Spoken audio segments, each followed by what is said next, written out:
Salutări! Eu sunt Alex și astăzi voi încerca să-ți arăt 3-4 calități ale unui scooter de 125, să fie mai ușor de ales și să ai un reper mai important pentru tine.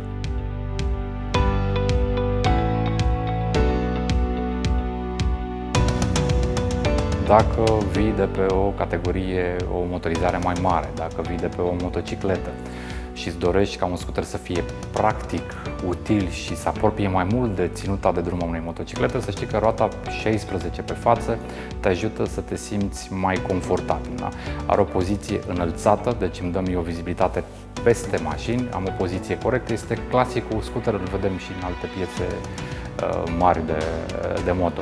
Aici ne ajută mai mult de ce zic că este utilitar, pentru că spațiul de depozitare de sub șa este un pic mai mare față de ADX și față de Jetul 14. Foarte multe specificații le ai și pe site, pe fiecare model în parte, dar e greu să putem să le punctăm pe toate într-o discuție relativ scurtă, dar noi suntem pregătiți să-ți răspundem ție solicitorilor aici și testând în același timp fiecare categorie de scooter.